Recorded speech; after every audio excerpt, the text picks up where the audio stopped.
That sound, the alarm clock, does it signal the start of another day brimming with possibility, or just the beginning of another cycle, another commute, another screen, another list of obligations? Many of us find ourselves moving through life on a kind of autopilot. We're functioning, we're meeting demands, we're existing. But deep down, a quiet question often whispers, is this truly living? Is this thriving?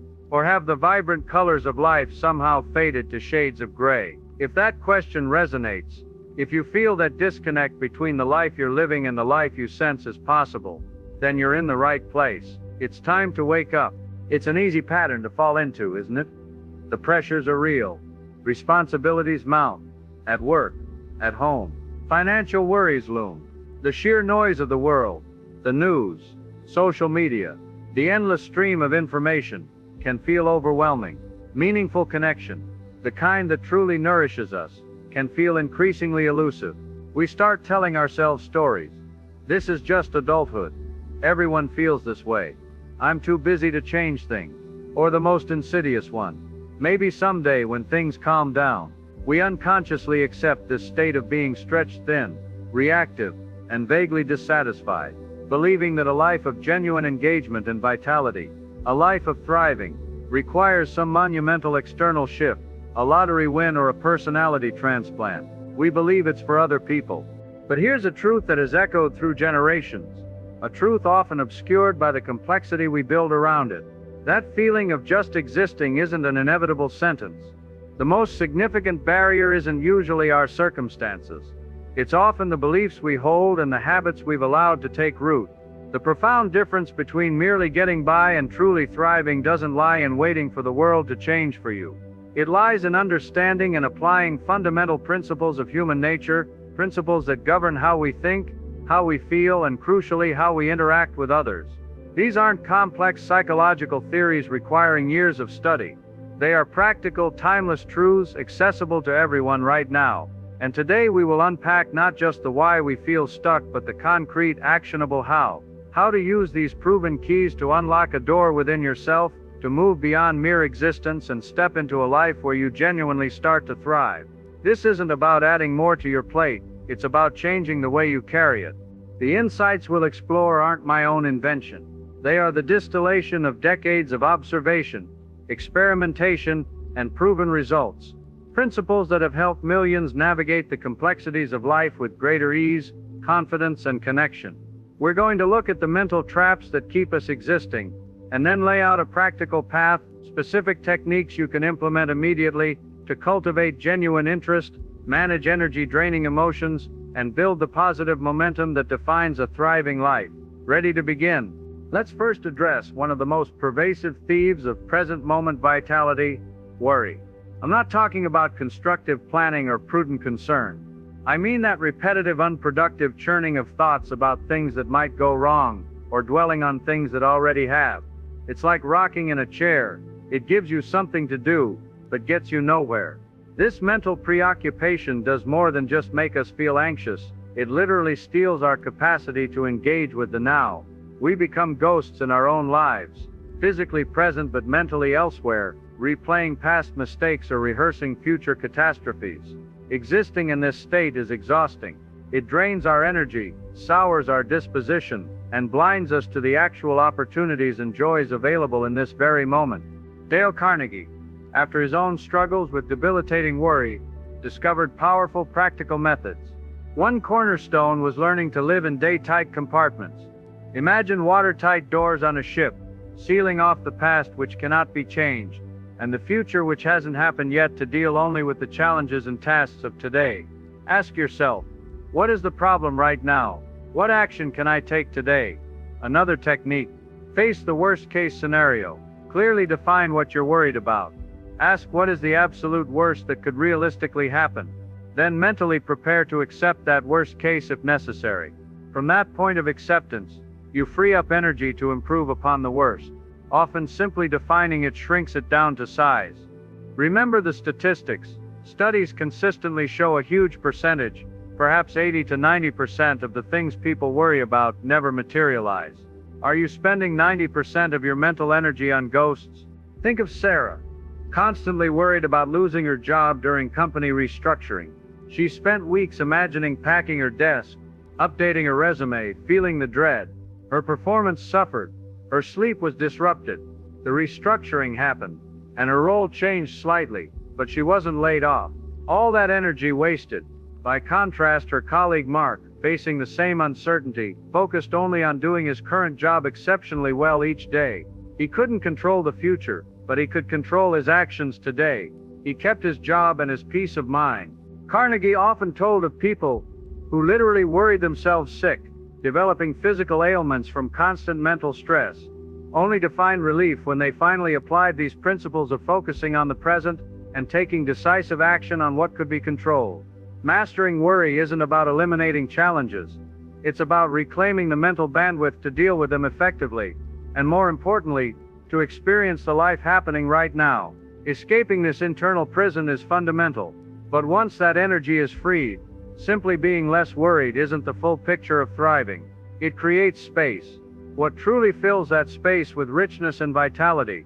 It often starts by looking outward, with a skill that seems deceptively simple. Think back again. When did someone make you feel truly important, understood, and valued? Wasn't it often when they showed genuine, unadulterated interest in you, your thoughts, your feelings, your story? This isn't just a technique for winning friends. It's a fundamental pathway to a more fulfilling and engaged life for yourself. Why? Because shifting your focus from internal preoccupation, what do I think? What do I need? To external curiosity. What makes this person tick? What's their perspective?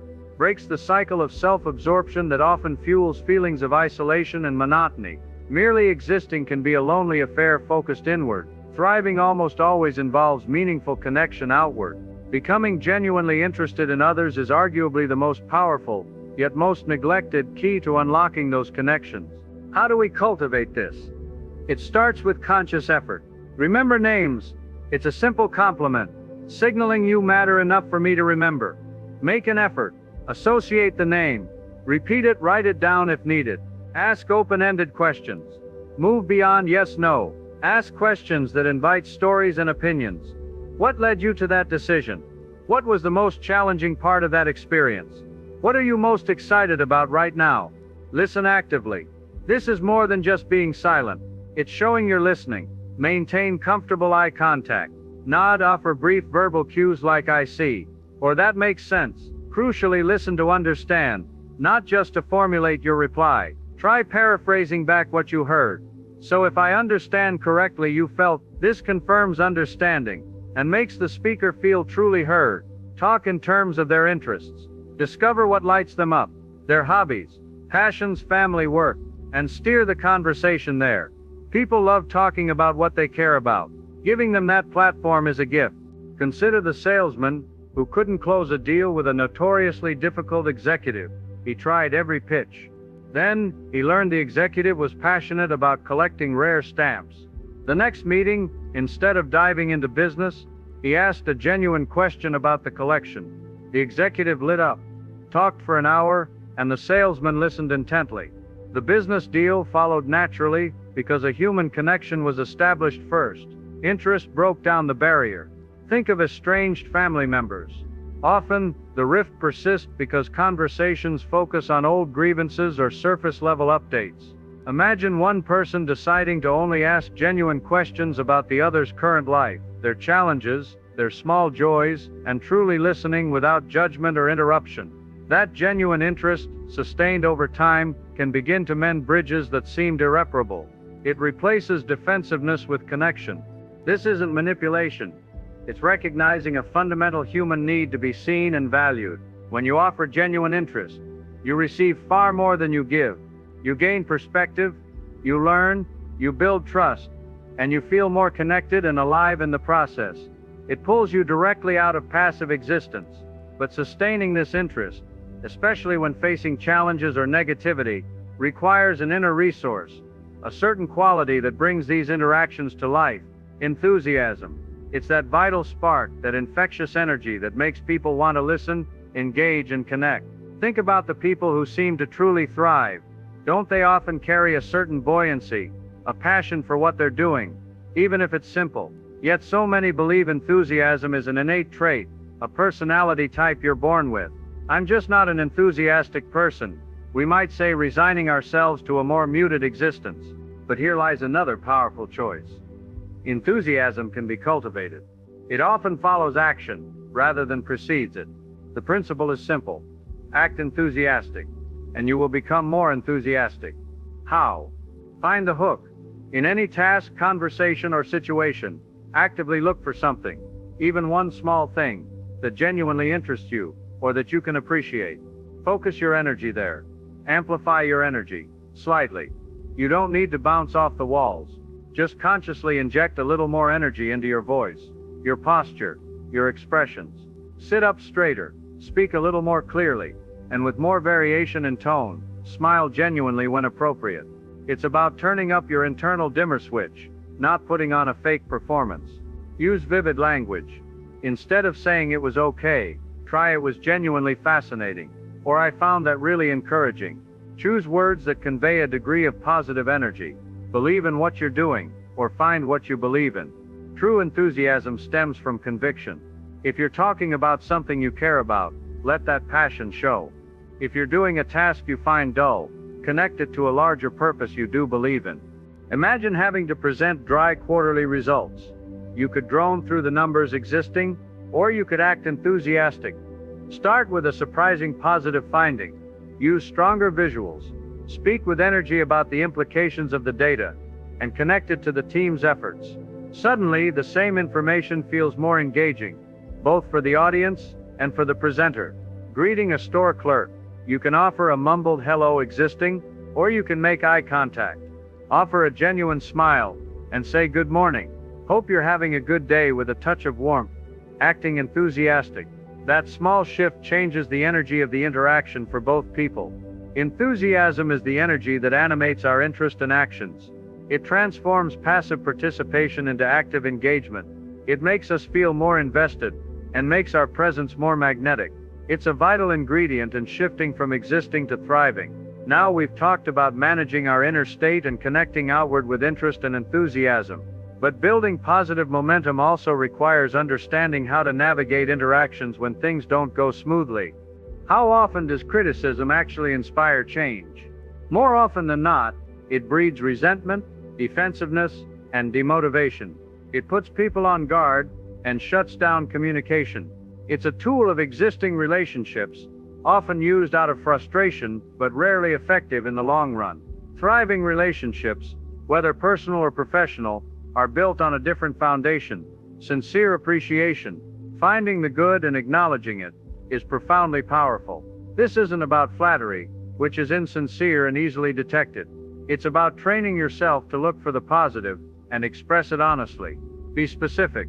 Instead of a generic good job, try I really appreciated how you handled that difficult client call with such patience and clarity.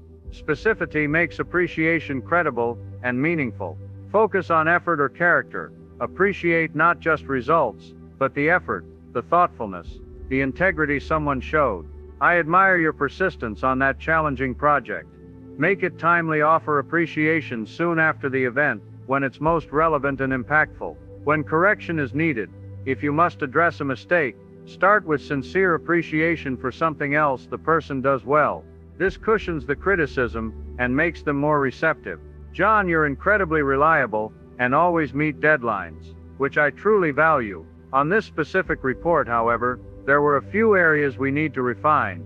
A manager constantly criticized her team for minor errors, creating a climate of fear. Productivity stalled. She consciously shifted to actively looking for things to appreciate: extra effort, a creative idea, helping a colleague. She started meetings by highlighting these positives. The team's morale soared, mistakes decreased, and innovation increased, all because the focus shifted from fault finding to acknowledging strengths. A teenager felt constantly nagged about chores.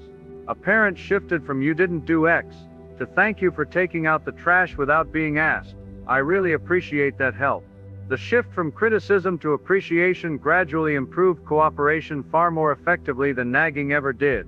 Criticism tears down. Appreciation builds up. Choosing appreciation isn't just about being nice. It's a strategic way to foster goodwill. motivate action, and create a more positive environment for everyone, including yourself. It paves the way for smoother collaboration and allows you to navigate life's necessary actions more effectively. Speaking of action, one of the clearest signs of merely existing is inertia, the feeling of being stuck, unable to decide, procrastinating on important tasks. We analyze, we ruminate, we wait for the perfect time or more information, while life passes us by. Thriving, however, demands momentum. It requires the courage to make decisions and the discipline to take action, even when things aren't perfectly clear. Inaction itself is often a decision to remain stuck. How do we break this inertia? Gather necessary facts. Don't act blindly, but set a limit on information gathering. Get the essential facts needed to make a reasonably informed decision. Avoid analysis paralysis. Weigh alternatives clearly. Briefly list the pros and cons if needed, but don't get lost in endless deliberation. Make a decision. Choose a course of action. Recognize that most decisions are reversible or adjustable. The cost of delay is often higher than the cost of a slightly imperfect decision made promptly. Act immediately. Once a decision is made, take the first physical step towards implementation, however small. This builds momentum. Set a deadline for yourself. Learn and adjust. Action provides feedback. Be willing to learn from the results and adjust your course as needed. Thriving isn't about never making mistakes. It's about learning and adapting through action. Someone unhappy in their job spent years thinking about looking for something new but never took concrete steps. They existed in dissatisfaction. Another person in a similar situation decided to dedicate just 30 minutes each day to job searching actions, updating one part of their resume, researching one company, sending one networking email. Within months they had options and made a move. Decisive, consistent action broke the inertia. That nagging home repair project. Existing is walking past it every day, feeling a twinge of guilt. Thriving is deciding, okay, Saturday morning, I will buy the supplies. That single decision and first action step often unlocks the rest. Action is the antidote to despair and the engine of progress. It transforms intention into reality. Combining decisive action with genuine interest, enthusiasm, and appreciation creates a powerful upward spiral, pulling you firmly out of passive existence and into the dynamic flow of a thriving life. We've covered significant ground today. We've seen how the mental chains of worry keep us locked in existence. We've explored the outward-looking power of genuine interest and the animating force of chosen enthusiasm. We've understood the constructive magic of appreciation over criticism and the absolute necessity of breaking inertia through decision and action. Notice how these principles intertwine. Managing worry frees energy for interest. Interest fuels enthusiasm. Appreciation smooths the path for action. It's a holistic system for re-engaging with your life. The journey from existing to thriving doesn't happen by accident, and it doesn't require you to become someone you're not. It begins with a conscious choice, followed by small, consistent actions. Don't feel you need to master everything at once. Choose one. Just one principle that resonated most strongly today.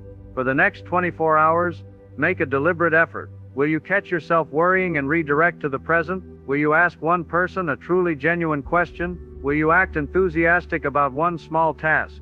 Will you find something specific to appreciate in someone? Will you take one small action on a decision you've been delaying? The power isn't in knowing, it's in the doing. This is a lifelong practice, a continuous unfolding. If you found value here, continue your exploration. The resources that inspired these principles have guided millions towards greater effectiveness and happiness. You can find links below. Subscribe if you'd like to continue exploring practical ways to enrich your life and interactions. Remember, the potential for a thriving life isn't out there somewhere. It's waiting to be unlocked within you. Stop just existing. Make the choice. Start thriving. Thank you for joining me.